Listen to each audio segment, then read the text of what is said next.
Okay. Hi, I'm Kyle. It's on the poster. I assume you know this. I'm here today to talk about Brazil. And so Brazil. That's not Spanish either. Sorry, Iceland. We have an hour, or a little bit less than an hour, and I have 72 slides. So if I do the math, that's about 45 seconds a slide or a photo, because apparently you have to be out of here at 8 because the staff in the library only work at 8. So I will try not to talk too much. Chances are I'll go faster than I imagine. So if you have any questions halfway through, let me know, and we'll just get going. So first thing I'll tell you is, yes, go ahead. What's that? Can everybody see this? Do you want backlights up? Anybody want backlights up? Can you see it? Sure, turn them off. You don't need to see me if you don't want.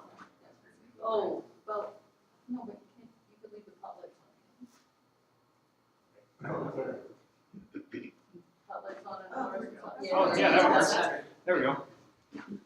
Oh, there's Elise, so good thing I'm waiting. I'm glad you waited for us. There we go. Just for you. Just for you. So the backstory behind how I ended up in Iceland. 2 years ago, when Iceland Air first kind of announced that they were doing an Edmonton to Reykjavik flight, I was like, oh, I want to go to Iceland. I don't really like hot locations. I'm more interested in the Scandinavian or the Nordic countries. And so when I first saw Edmonton, Iceland 2 years ago, and it was like $500 or even $700, I was like, oh, I have to go eventually. I waited, the seat sale went away, and then back in June, the seat sale came up, and I said, stuff this. I booked a flight for 7 days, and I said, I'm going. And I was going to go with some friends, and I just said, heck with it, I'm going to go by myself, and anybody who wants to come can come. And no one ended up coming, but that was fine. I had a ton of fun by myself, and I ended up with this running joke where I was taking selfies and posting them as I was going with just half of my face, because I went right from Thanksgiving to Iceland, and it was like less than 24 hours between showing a turkey and showing a thing in Iceland. So I ended up with all sorts of photos of my face that I don't really need to show anymore. So getting to Iceland, just for those curious of how it is, it was super simple because my layover in Edmonton, when I left here at noon, was only like an hour at max. So I flew to Edmonton, jumped on the Iceland Air flight, very simple. Really neat airplane, really neat service. You fly right over Greenland. This is actually a flight coming back, but I flipped the photo to make it look like I'm going there. But Greenland is also really beautiful when it's clear out. When you're going there, it's actually nighttime or it's dark, or it was when I went, so I didn't really see much. Oddly enough, when I landed in Iceland, they put us right onto the tarmac, and we actually had to bus to the terminal.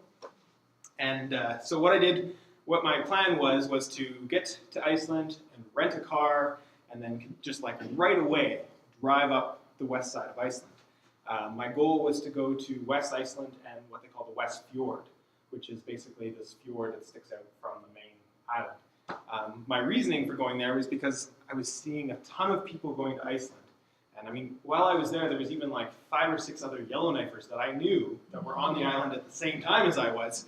But I wanted to go to a place that I hadn't seen much about or I didn't know much about because I wanted to go to kind of experience something that maybe others hadn't, and then I could share kind of a different perspective on it. So I jumped in the car. I hadn't slept in 24 hours at this point, and I just started driving up West Iceland. And I was blown away. This is starting to go up, and just immediately, this would be one of their main highways, and it was just a simple 2-lane road.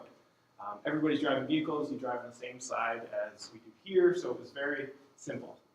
One word of advice, if you do not know how to drive the standard and you want to rent a vehicle, my suggestion is you learn how to drive standard beforehand, because all of their vehicles are standard, and I met many, many young people back in Reykjavik days later that got there and were like, oh, we don't know how to drive standard, and I'm like, you young people.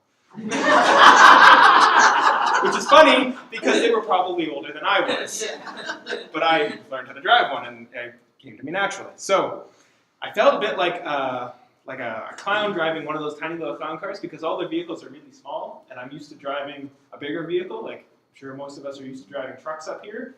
There was actually this is a funny thing for Yellowknifers, I saw maybe one F-150 and that was it. On a population of 300,000 people, maybe one F-150. I could walk up this one block and see probably 10 of them. So they all have really small cars, but I digress. I had this really tiny little Suzuki thing, and I felt like a clown driving a tiny little car everywhere I went. There's some sheep.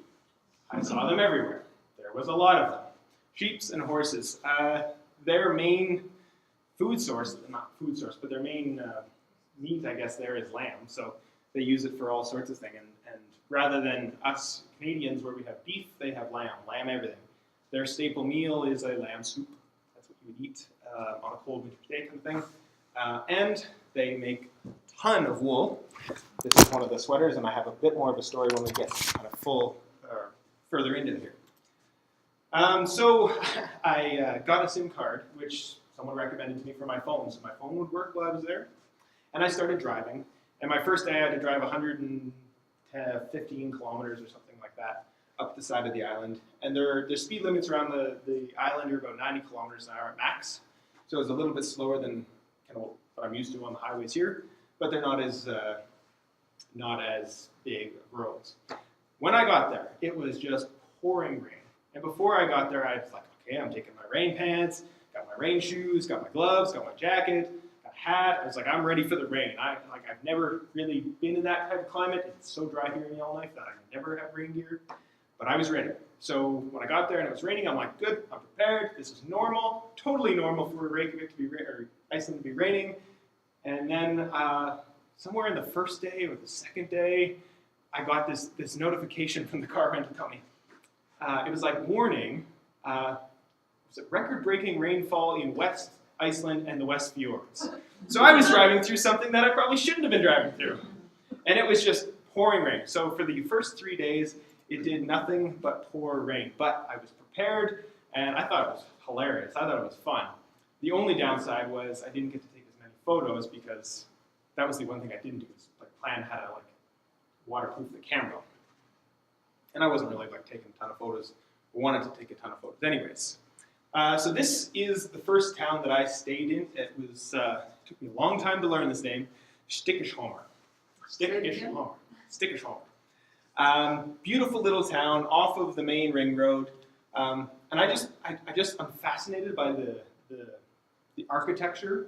I'm fascinated by architecture anywhere, but Iceland's was specifically interesting because there's no trees, so there's no lumber.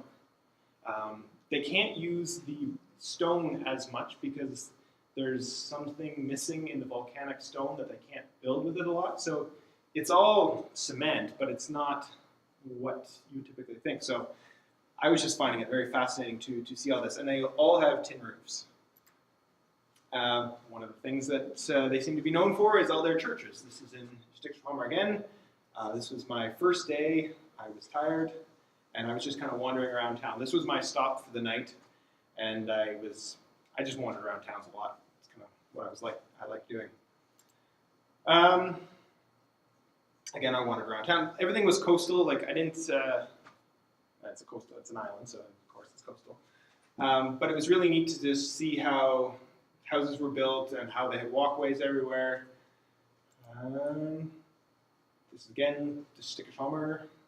A lot of green grass. It was kind of, I didn't know what to expect in terms of climate, of kind of how, it's a volcanic, so I wasn't sure if there was grass growing in places or what they would have there. But lovely little place.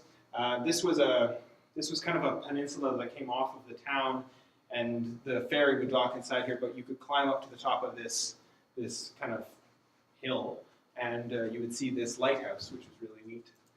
And then it was later in the evening, and you could see all the boats. So there was earlier in the day there was a ferry that was here. And the next day, I was going to take that ferry and go from West Iceland, where this is, up to the West Fjords. But the problem was that ferry was left at 3 p.m., and I had something like another 200 kilometers to drive after that. And it would take 3 hours to get to the West Fjords, and then another however long to drive that amount of time. So the next day I opted not to take the ferry and to just start driving around, basically go back inland and then drive up to the West Fjords. Quick question. Go for it. Is there much of a tidal range there? I didn't notice one, but there could have been. I wouldn't have noticed it. Lots of waterfalls, obviously. One of the things, and there might be another photo down the road, is how many people have been to the Barrenlands up here in the north? Few people. Okay, so people kind of have the idea. What blew my mind was the similarities in the landscapes from here to there. I spent time in just general Barrenlands, but I spent time in a place called Bathurst Inlet when I was younger. And the way the mountains and the hills were, along with the rivers and streams and the rock outcrops, it was so similar to what I had seen years ago when I was a kid in Canada. So I love the parallels that I was starting to pick up on as I was traveling through Iceland. And it seemed as I went, no matter where I was, no matter how alone I actually felt, there was always like a little house or a lamb farmer or a farmer somewhere close by. And surprisingly, I imagine in the summertime, a lot of these are full of, they're like inns or bed and breakfasts, or they all have little signs for it, but a lot of them were closed because I was there on the off season.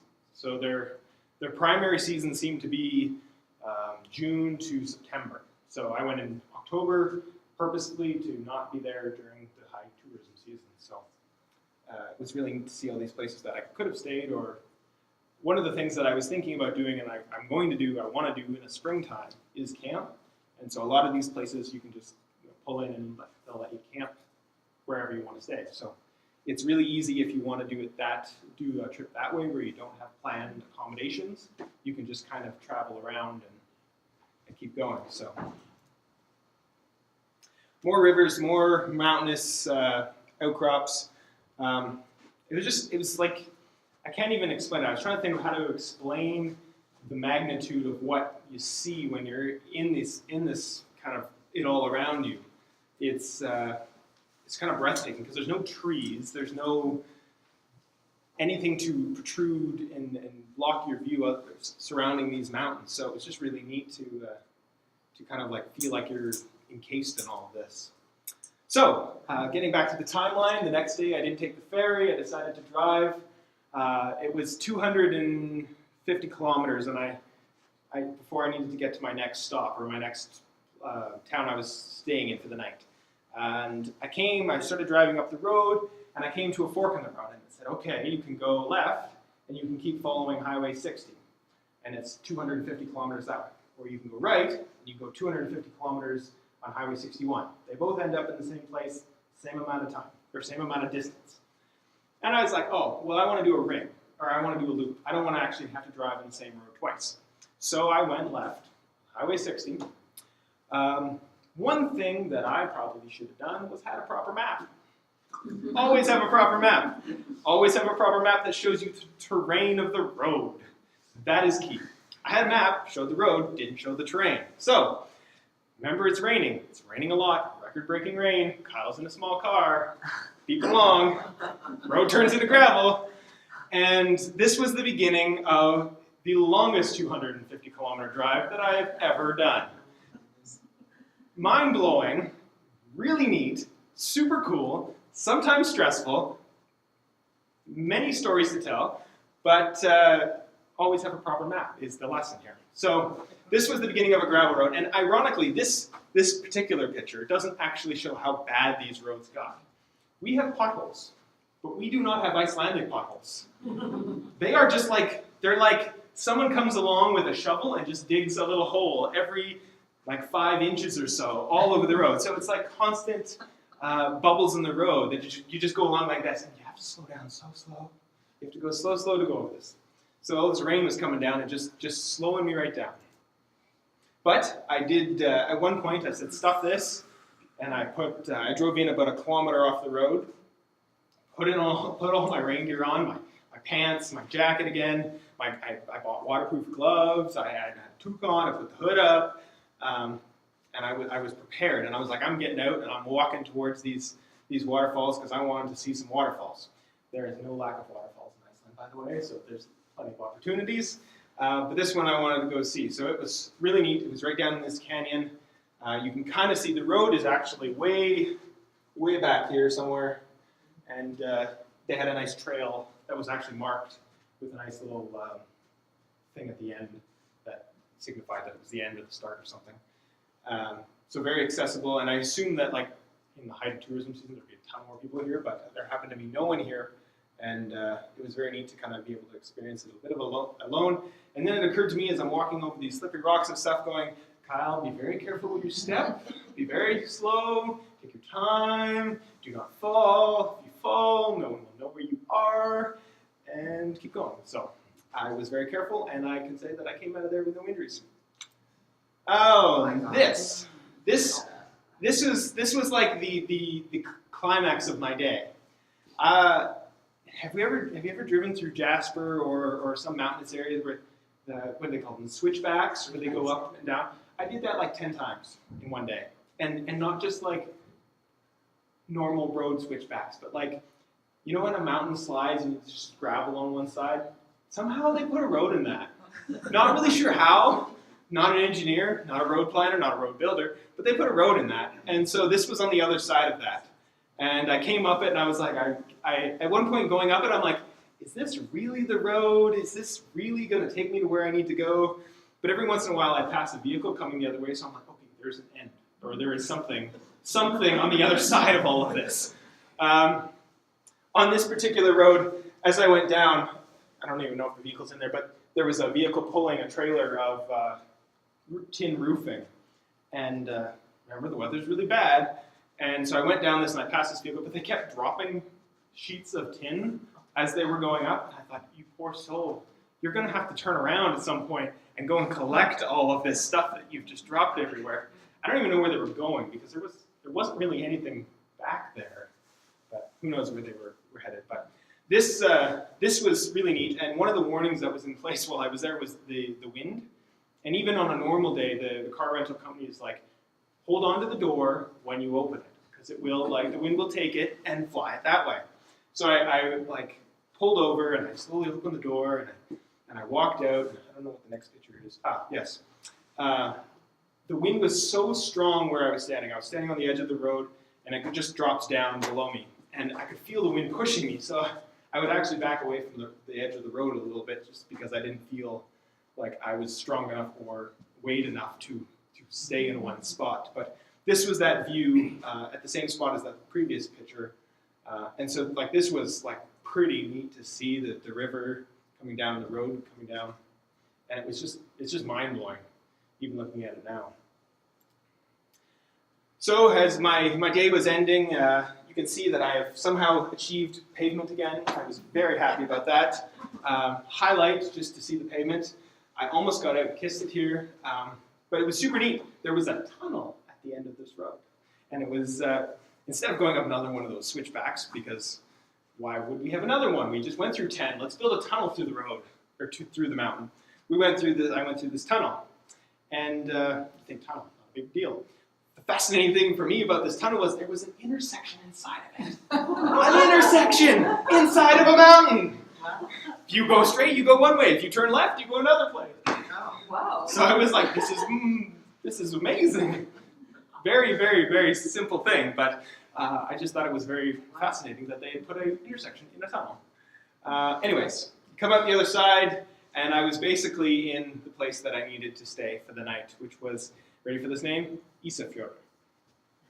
Isafjord. Probably butchering it. So this place called Isafjord, I'm fascinated with architecture. We went over this a second ago. So I wander around towns, wherever I am, and take pictures of the different buildings I see. And so I'll subject you to looking at some of these buildings.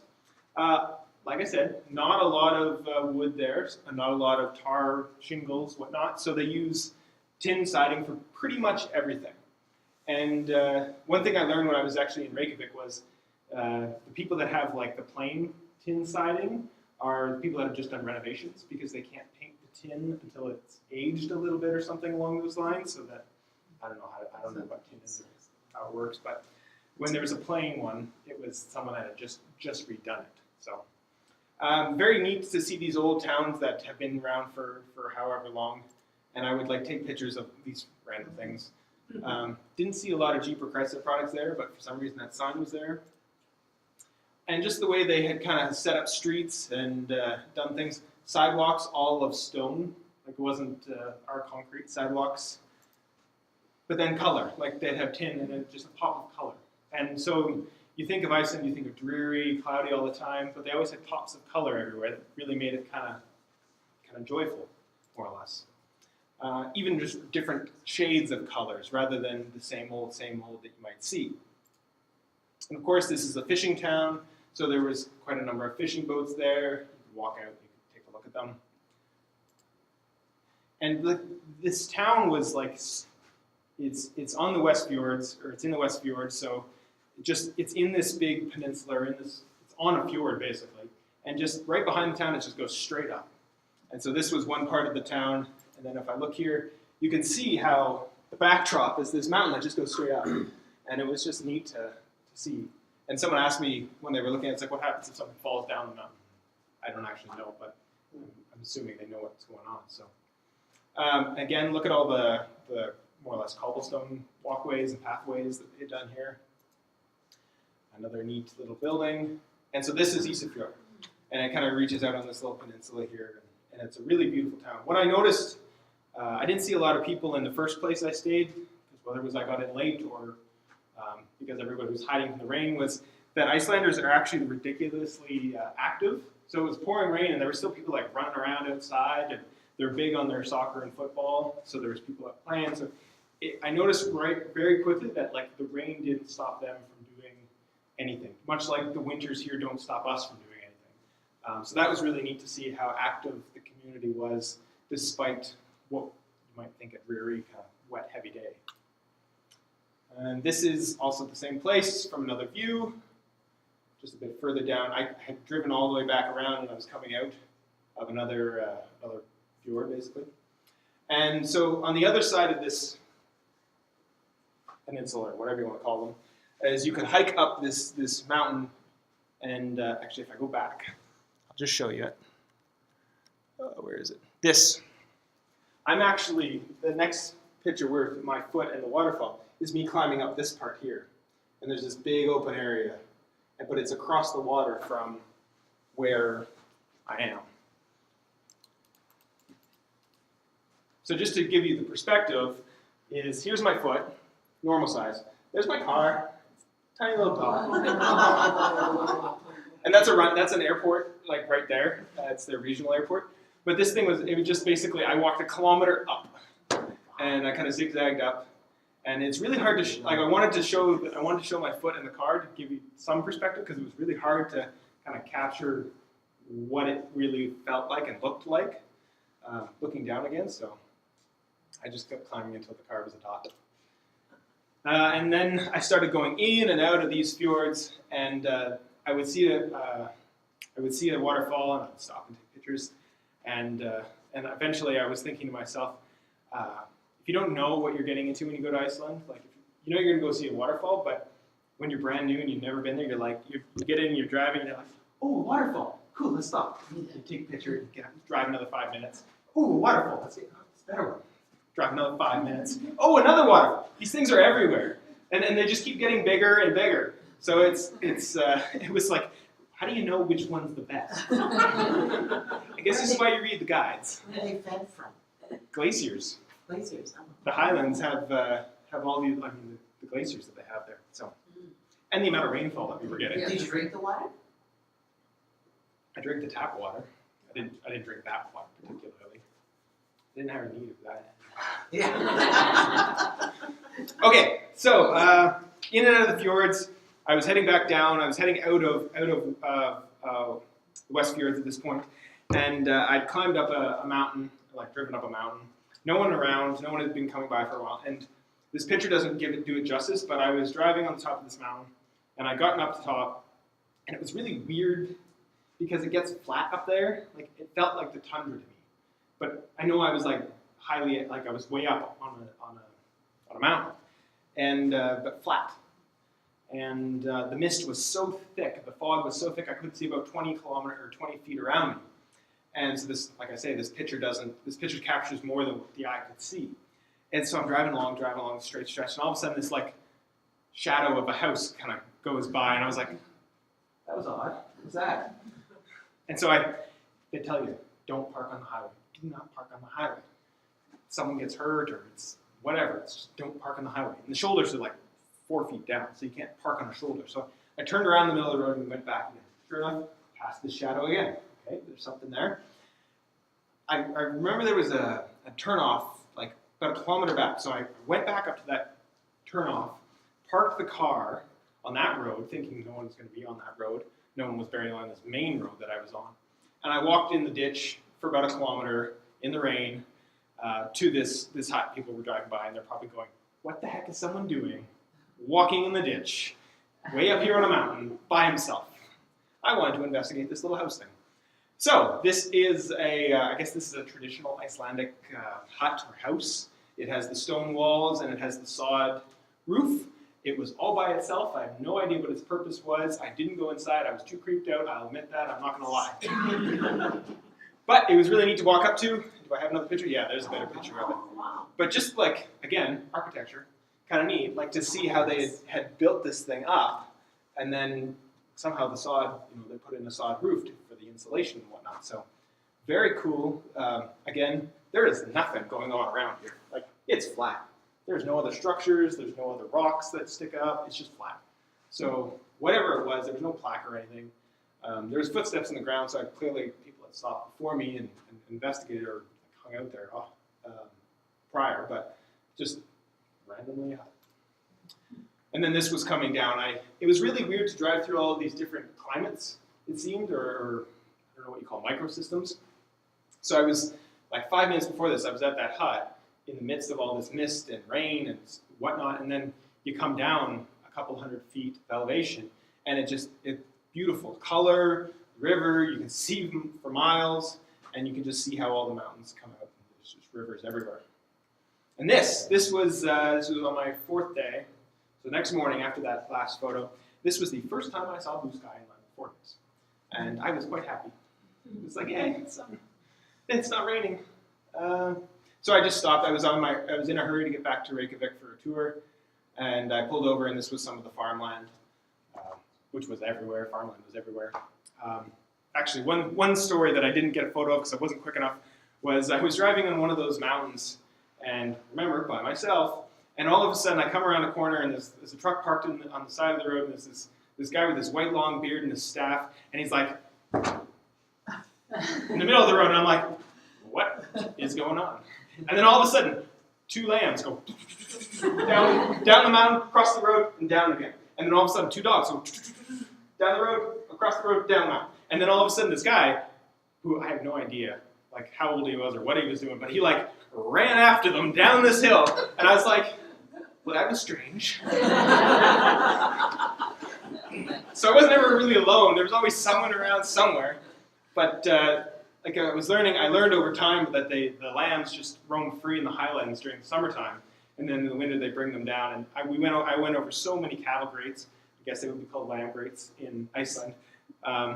So they would keep them in certain areas, and you would watch them. That actually happened twice. There was another time I came around a corner, and a vehicle was just parked randomly in the middle of the road. And then I went around it and saw that there was a guy with a mustache like chasing after a lamb. So they chase lambs. But it was really funny. Yeah. I was like, they tell us not to do that, but you guys, you're just, okay, you're local, I'm not gonna question. But super neat to see how some of their industries are going on over there. Lambs everywhere. And then I stayed in the big city in Reykjavik. And you can just see, it is just thriving with color, and it's a very vibrant city. It's only 100 years old. It's not that much older than Yellowknife, what I learned. The settlement has been there for many, many years, but the city itself only really, I think it was at a population of 1,000 around the 1900s. So it grew quite quickly, and the entire population of Iceland is only 30,000 or 300,000. So 1/3 of the population lives in Reykjavik, and then 2/3 live dispersed everywhere else. One thing I'll note about all the small towns that I visited, and some of them were, I think the first place I stayed in was only 500 to 1,000 people. The second one was maybe 2,000 to 4,000 people, is they have museums and activities and shops and everything imaginable for these little small towns. So, and they have museums for everything. There was witchcraft and wizardry museum. There was the Trolls Museum. There was the Shark Museum. There was the Settlers Museum. There was, and in Reykjavik, there was a modern arts museum. There was a photography museum. There was just museums for everything you can think of. They've done it. Anything Icelandic, they've done it. Oh yes, there is one other museum. I'll let you guys look up that one that I didn't actually get to go to, but there is a very interesting one there as well. This is their big church there in Reykjavik. You would think it's really old. They only actually finished it 30 years ago.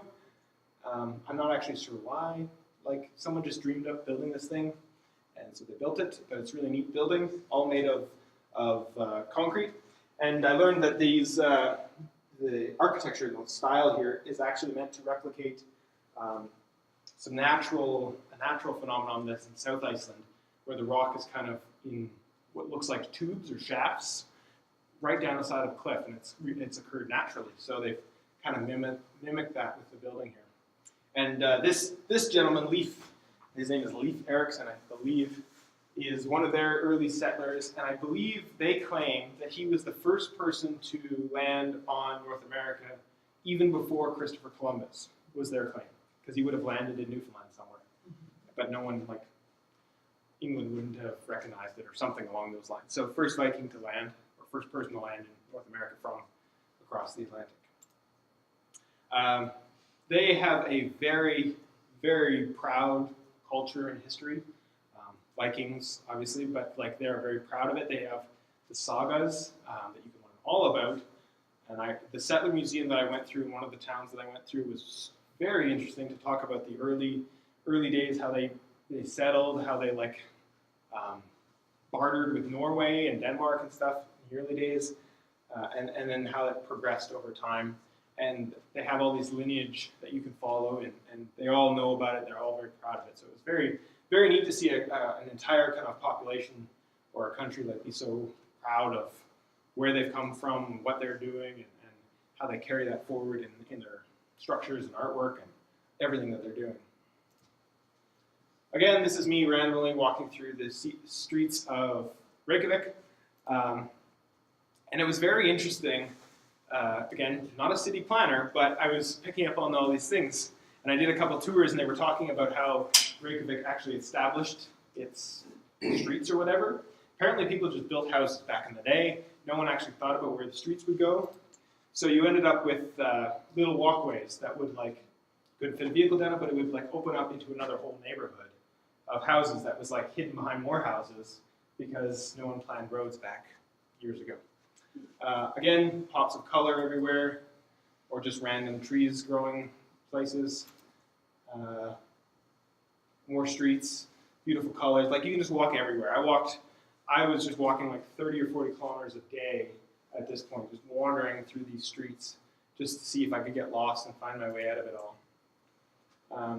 Doors, fascinating doors. They always have different doors, so it's very, very interesting how they use different things or different textures and colors to make things slightly more individual to them, wherever they live there.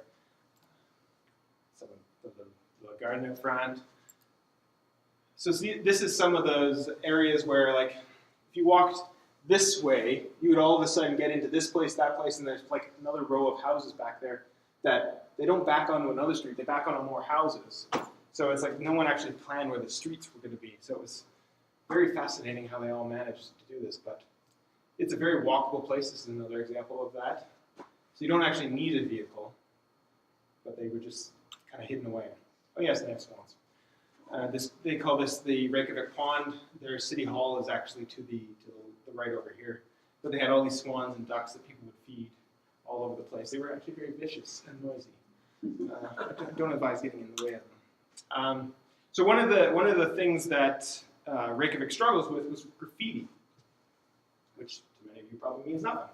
But what the city did, in collaboration with building owners and stuff, was commission the local artists to actually come in and do proper artwork on all the building sites. And this fascinates me. When I traveled to Portland and San Francisco in years past, I captured a lot of the same things because it seems like this is kind of a growing trend, or maybe it's been a trend for many years. But I just like taking a look at it and see what different cities come up with when they when they have some of these things done. So this was me just taking a bunch of photos of some of the things that I saw as I wandered through the streets. Funny story about this particular one is, some people know Pat Kane, the photographer in town? Well, he's the photographer in town if you don't know him. Him and his wife were coming back they were in Amsterdam or something, and they were coming back through Iceland to go back to Canada, and they spent a day in Reykjavik. And he posted a photo of this wall 20 minutes before I took this photo. So he was somewhere 20 minutes around me. And we never connected. I connected with him back here in Yellowknife, and we talked about it, and we kind of laughed. But I couldn't believe it when I took the photo, and then maybe 5 minutes later it was on Facebook, and I saw that he had posted it. I'm like, I almost looked up from my phone to see if I could see him for some reason, as if that would happen. And then these are just more. And then some of them are like crazy detailed and beautiful. And they look really small, but that building on the left is probably a 4-story building, and that's what these 2 other ones are on the side of. So just monstrous murals. And then very, they're not all the same style. This one was very detailed. This one was kind of fun. This one was a very minimalistic type of thing. Not sure what that represents, but it's a diamond. This one was also very detailed, looks more like a drawing. All the artists have signed them, they're all local artists. This one was also very colorful and popped out, but just massive things. They weren't small by any means. And this was just something random that I saw, and I thought, well, that's very interesting, and just a different take on all of this. So, from there, I'm also a big food fan. I like to make food, I like to eat food. We all eat food, but I obsess over it sometimes. So one of the things that I wanted to do while I was there was definitely eat the food that they had. They're not unlike us. The climate is somewhat even more barren, so although they do grow things like their own wheat, and they do have a lot more agriculture than we do, in terms of they've got tons of land everywhere. They have very similar things. They scavenge from the lichen and the berries and lamb. They don't have any wild game, so I can't really say that they're like us, but I consider their lamb pretty much wild because they roam around in the highlands all the time. But one of the things they're famous for is their hot dogs. Who knew? The lamb dogs, the lamb hot dogs. And you actually offend them. They won't ever say it to you, but you offend the people that are working if you were to order anything less than a fully loaded. And a fully loaded lamb dog is the lamb dog on a bun, much like any other hot dog. And it has ketchup, mustard, and this I can't remember the name of it, but it's this other sauce that they like there. It's very sweet. And then they pile crispy onions on top of it. So this is essentially what it was. Crispy onions are underneath, I guess. But I guess the joke is that in 2005, Bill Clinton visited and only got mustard on his, and that was a big deal. People kind of lost it because he only got mustard. He wasn't a real fan of Iceland or something along those lines. But I ate much better food than just this hot dog. They were big fans of soups. It's a cold climate. What warms you up quicker than a bowl of soup? Beer. Yeah, well, I had to try some of the Icelandic beer. How you gonna offset the soup? Yeah, well, of course. So it became a tradition because I was traveling alone that I'd have a meal and I would actually write down my day. I kept a track because I tend to forget everything that I do. So I was keeping track. But this was a lamb cream an Italian lamb cream soup. It was delicious. But it was in this really neat pub right in Reykjavik that only actually served 2 different types of soups. That's all they had on the menu, and it always came in a bread bowl. So that's what it was, and that's what I had, and that bread was actually pretty good too. Of course, they are big with the fishing. Again, not unlike us with our little fish industry. This was their fish and chip shop. Debatable if Bullock's is better or not. I'd probably still say Bullock's is better, but it was really cool. Inside, they had all this chalk and very neat fish accented things, but different types of fish and chips. This was actually called the Reykjavik Fish and Chip Shop, so it was pretty neat. Reykjavik fish. I did a food tour. I went on a food tour. Love food. This particular thing was where they toasted rye bread, crumbled it up, and mixed it in with locally made ice cream. Never heard of that one before, but it was actually pretty neat, pretty good. Again, I was eating more soup, always the soup and the bread. That was my staple while I was there. And then I was like, heck, I'm going to splurge. I'm going to go out for a 9-course Icelandic adventure meal. Oops, I went too far. That was dessert. I don't remember half the stuff. I actually emailed the restaurant Coper afterwards and asked them for the menu because they were coming out so quickly and they were telling me things so fast and I didn't remember half of the stuff. But it's all inspired by Iceland. So it's cod, it's seafood, it's the lamb, but also with like the berries that they've produced there or supplied there by a producer. They use things like lichen, which I never thought of actually using in food, but it was really neat to see their interpretation of taking these very basic elements of what they can gather from the land and then putting them together in these meals that were just crazy good. And then this was dessert at another place. But they have, apparently this place has won many awards for their baked, their desserts, their pastries and whatnot. Just crazy. And I think that's probably almost the end of my slides. I don't remember how. Yeah, that's the end of my slides. So that is Iceland. I will go again, without a doubt. As soon as another seat sale comes on, I will book it. I did not spend enough time there. I was there for 7 days. I spent 3 days in the West Fjords in the west, and then 3 days in Reykjavik here. Just a fantastic place. The people were just ridiculously friendly. They all spoke English, and it's a lot bigger than Yellowknife. I mean, it's 100,000 people in the big city, but it still felt very small, very homey, very friendly, and it actually seemed like they dealt with the same issues that we dealt with. So it's kind of funny to see those type of parallels that you might not talk about as a tourist, but right in front of their city hall, things were happening. So, do you have any questions? What kind of currency do they use? The Icelandic krona. Don't ask me what the The rate, the exchange rate is, they have their own. They have their own No currency. euros, no. Okay. Yeah, no. The only place that I think accepts euros might have been the airport, but I got Icelandic krona right away and used that through the whole thing. Things were slightly more expensive, so. Kevin? Is Reykjavik on central Iceland, or is it still more in the west part? It's the southwest. Southwest. It's the bottom. So to give you an idea, most people, like if you look into Iceland, you're going to see things like the ring road, which is the road that goes all the way around Iceland. That's a very popular thing for people to do if they're doing like a self-guided tour. The Golden Circle is a smaller one that visits that giant waterfall that goes right over the cliff, and you can actually hike behind it. And it includes the geyser, the big popular geyser. My mom hates it because I didn't do any of the popular things that you would do, and I said I didn't go to the Blue Lagoon, I didn't see the geyser, I didn't see this major waterfall. But what I did was go off and explore where no one else really was, and see the things that you don't see in those travel books. But doing Golden Circle and traveling the south to Vik, I think Vik is the name of the town, down on the south, where there's also a black sand beach down there. Oh, That's also very popular. So I didn't necessarily do any of those things, but those are what you're going to find if you actually look into some of these things. Yeah. What is it for wild animals? Like, is there any carnivores? Oh, this is a very interesting thing. So when I was coming back from West Iceland, I came across a place. It was the Arctic Fox Research Center in a museum.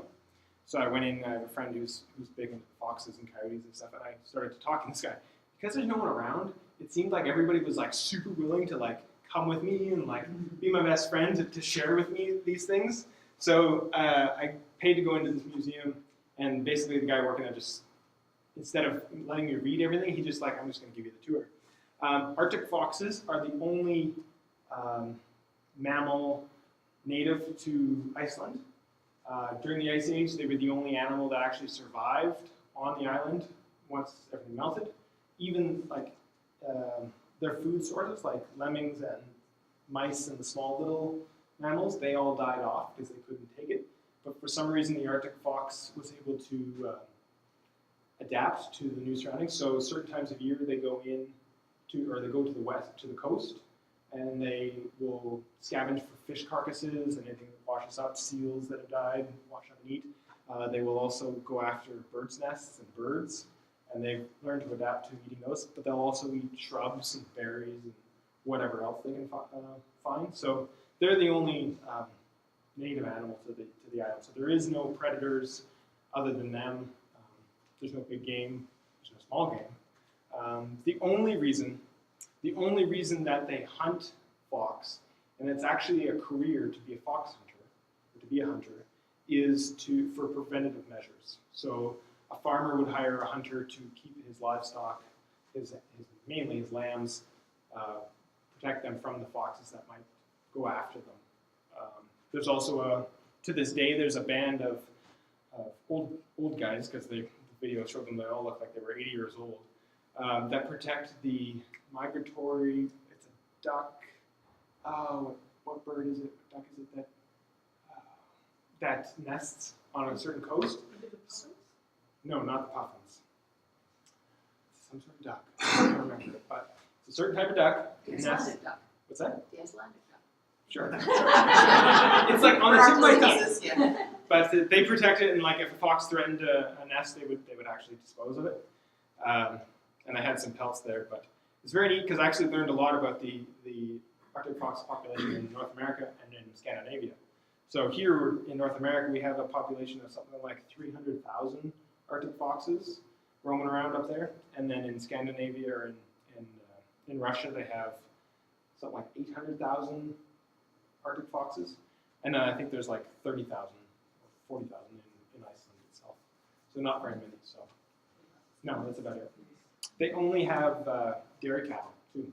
Not that it's a random wild animal, but I asked about like the beef that they have in the store. That's all flown in from somewhere else.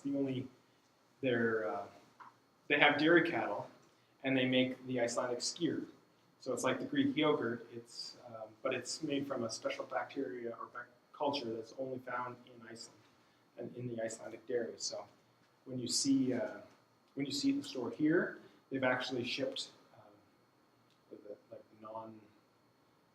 do you call the milk, or what do you call cow's milk that isn't unpasteurized milk to North America, where they make the skyr here, but it's all from that original.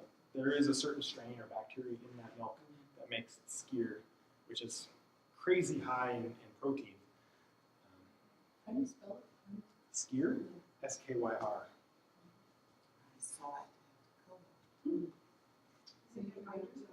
Yes, it is the eider duck. It is the eider duck.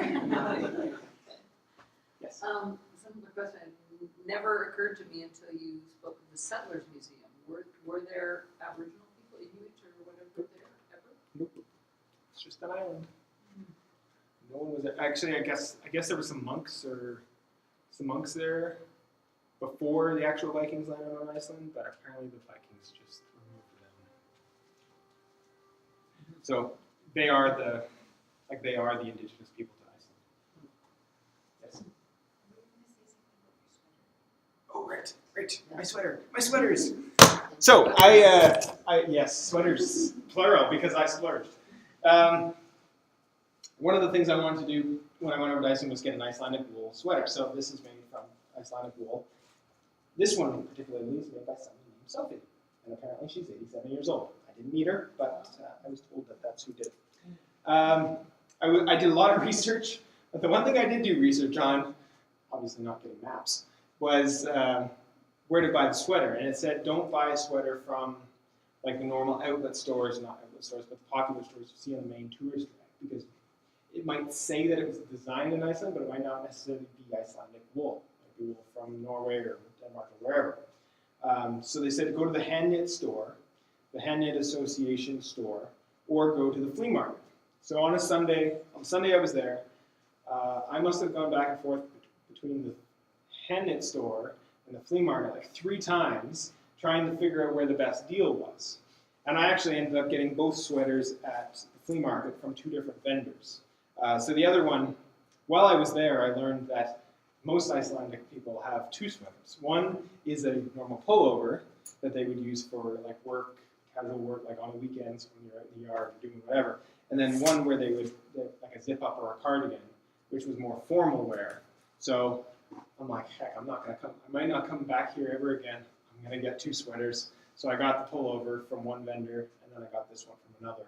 And I don't think I've actually gotten out of this one or the other one since I got back. Every day I've worn it. It's been great. Like the weather here has been like perfect for wearing these things because I don't quite need a jacket, or like this is quite good when I wear a flannel shirt too. So as long as we keep up this weird spring-like weather outside, I can continue wearing these things. So, but they are ridiculously warm. Yes. Did you see the Iceland horses? Yes, saw lots of horses. They seem to be kind of like roaming just as much as the lambs were. I didn't go up close to them. Another Yellowknife from Maureen Van Overwell. What's that? Van Orlen. She actually was in Iceland a couple weeks before I was, and she did this whole like horseback tour. So that she did a multi-day horseback tour, which was really neat. It wasn't something that I did, but I didn't eat fermented shark, unfortunately. I actually didn't want to. I wanted to try it, but I didn't want to pay for it. I didn't want to pay the amount that the guy was asking me to try it. I was very close, but I also didn't eat coffee. What else can I tell you about Iceland? If there's a seat sale, go. That's pretty much it. So did you see the geysers? Did you go to hot springs and stuff? Are they around? There are everywhere, and there's signs for them everywhere. I didn't go to any of them. Yeah. I ended up like at the end of the trip, I didn't feel like I felt very fulfilled. Like I had a great time in 7 days, but I also felt very rushed because I had set I had to be certain places at certain times, and the weather for half the time it was fine, but it was also beyond sometimes like enjoyable. Like you wanted to stop and like lounge around outside. So I didn't, and the geysers and stuff were on the south side, and I didn't make it over there. So the next time I go, it would definitely be for like minimum 2 weeks, and I would Iceland Air allows for 270 or 250 pound bags for free. So although I pay the fee to get there, I'd take some camping gear with me or rent it there, which I saw was quite easy, and just camp my way through around Iceland, which would be super accessible. A lot of the campgrounds apparently have like cooking stuff available to you when you get there. So, and I was meeting people that were sleeping in their cars in the middle of October anyways, so you can just pull off, basically anywhere, just pull off and do that type of thing. Or there's bed and breakfast, like I said, almost all of the farmhouses had that type of thing available. Whether it was just like a lot of them were probably just like rooms off of the main house type of thing that they had converted into guest houses. Yeah. Food was good. No high rises here? Or is it just the part of town you're looking at? Well, yeah, this is looking at like old Reykjavik. It kind of started, old Reykjavik's all from out there and then kind of moved this way. There is some high rises over here, but not really that many. I'd say it's more like a corporate or business district that I didn't really go to or need to go to. So this was very much the tourist kind of area. But you're taking the photo from very high up. Oh yeah, sorry, I'm in the church. Ah. I'm at the top of I'm in the church photos back. It's right on the top of a hill, and then it's like 8 stories high or something like that. So it gives you a good 360 view of the whole city. So. And I'm trying to think if there's any other stories I can tell. Is there anything else anyone wants to know? So you were there in July, but how has the climate compared to us? Cold, warmer winters and wetter Warmer summers? winters. Interesting thing about their winters, or now that you asked me that question, it's all geothermal heat, and so every house is plumbed in with geothermal heat. Heating is very cheap there. It's so cheap that the excess hot water that they have going through the house, they just pipe in underneath the streets. Keeps the streets warm in the wintertime. They have no ice, no snow on the streets. They tell me it's because they're really lazy, but I think it's because they're really smart. So who was it that voted no on a referendum a couple years ago with geothermal heat? Yeah. So climate-wise, it was warmer there than it was here at that time. This was the middle of October, but it was actually that was when we had that week of really cold here. So it's probably a little bit on par. It doesn't drop down to the temperatures we have. It kind of will stay at like -10 at the maximum, I think, and then bounce up. Like it doesn't go as high. Like they don't get as hot of summer as we do. So we fluctuate a lot more than they do, but it doesn't rain all the time. Like I think what I was experiencing for the first 3 days was a bit abnormal. 3 days that I was in Reykjavik, it didn't rain at all. There was one night that we almost saw the aurora, but it didn't happen. Not that I was there for the aurora, but it did clear up a little bit to see the sky. So comparable. Like I would definitely go again in October. I was nervous about it. Like that's why I was so prepared for the rain, because I was like, oh, I'm going in off season. It's gonna rain. It's gonna be different. But then it was great for part of it. So. Did you notice, you mentioned about the skier and all the seafood and so forth, did it strike you whether they are fairly self-sufficient and supply all their own food needs anyway, or was there a lot of imported? There's a lot imported. There's a lot imported. They told me when we were on the food tour, they told me a funny story about the lamb and the tin roofs. Apparently they have so many lamb, like they just have an exorbitant amount of lamb, that they actually traded lamb with, I don't know if it was England or for one of the European countries, for tin roofing. They traded lambs for tin roofing because they have so much lamb. It's an export. But they do grow some produce. I didn't see a lot of it. I guess in the south they have a lot of greenhouses and stuff. They can grow wheat, but they don't grow a ton of wheat, so they bring a lot of that stuff in. All their lumber is brought in. Apparently, they have no trees other than like little. In the city here, they have trees, but like it's really weird when you're driving around Iceland and there's nothing, and then all of a sudden this random plot of pine trees, like very vibrant. What's the name? What kind of tree is it? I can't remember, but it's very dark green, very thick bushed pine needled trees, and it just seemed so random. And when we were on a tour, we learned that in 1920, I guess there was a group put together that actually planted several trees in these different areas throughout Iceland. Not exactly sure why, because it's not like it's a climate that actually had trees to begin with, but apparently somebody wanted to do it, and now there's trees there. But they don't log any of them; they bring it all in by ship. There was a lot of commercialization in Reykjavik, like big chains and so forth. It was more independent business. A lot more. It seemed to be a lot more independent. They do not have McDonald's. They have 2 Taco Bells on the entire island. Don't understand why. And they have like 3 Dunkin' Donuts. Apparently, there was a property that went up on their main tourist street that they call the L Street, and Dunkin' Donuts snapped it up and opened up shop, and like the locals went berserk because they saw it as commercialization of their city.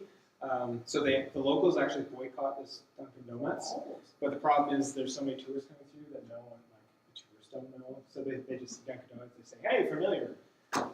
I purposely stay away from that type of stuff when I'm traveling, so I went into some of the smaller coffee shops and bakeries and restaurants, obviously, but I didn't see any of that. Again, I was in a very like unique area. It'd be like this area. I would almost say is like Old Town. Like it's touristy. It's meant to be tourist. You're not going to stick McDonald's in the middle of this. But there might have been like fast food joints. What was the one that they call? It was like A1 or something like that. That was where I thought was a gas station was actually like a hamburger fast food joint. But I know till the very end that you see kind of all over the place. All the gas stations are self-serve. It's all done by credit card, which was very complicated because my credit card didn't work in any of their systems. So I actually had to go into a convenience store, which was actually not part of the gas station, to buy a prepaid card for that particular station, that brand's station, and then continuously do that, not knowing how much I actually needed on the card at the time. So that was kind of nerve-wracking at some points when I didn't know where the next gas station was or when I'd be able to get to the next place. So. The place I rented the car was also kind of weird. It was very cheap, but they were like, if you pop the tire, you fix it. We'll charge you. Okay. Great. Then I found out the spare tire was flat, so I would have been screwed either way. Should have checked that before I left. It's not right. It may not actually work in Iceland. Yeah, I don't know. Like it worked everywhere else, but for some reason my credit card wouldn't work in their gas station machine. Something to do with the PIN, and but I found a way around it. It wasn't a big deal in the long run. Just a little nerve-wracking the first couple days while I was traveling so much. And I think you have some extra currency. Yeah, I always made sure I had cash on me something like that happened.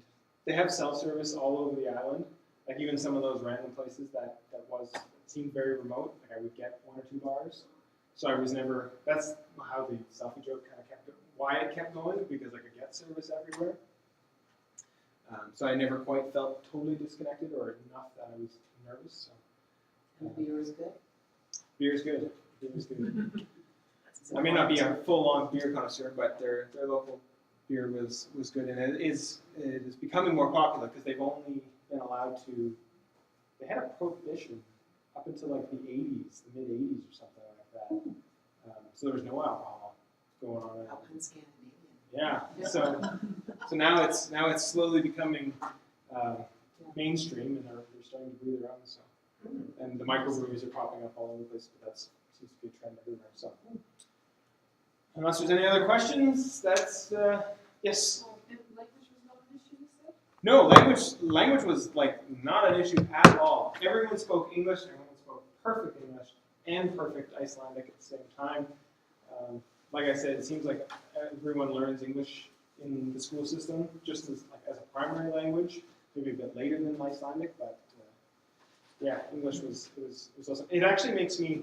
I want to go to Copenhagen as well, and I'd love to be able to do kind of go from Iceland to Copenhagen or vice versa.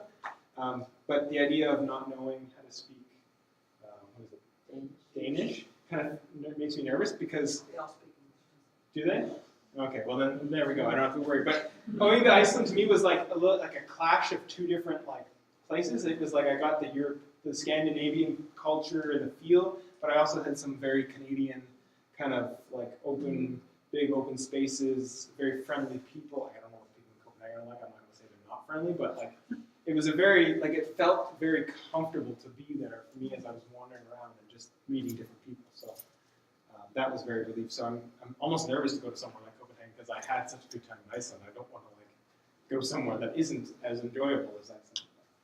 I guess that's the whole point of traveling. Or Ian McGarry. Yeah. They both been there recently, so. Well, thank you for all coming out. Thanks.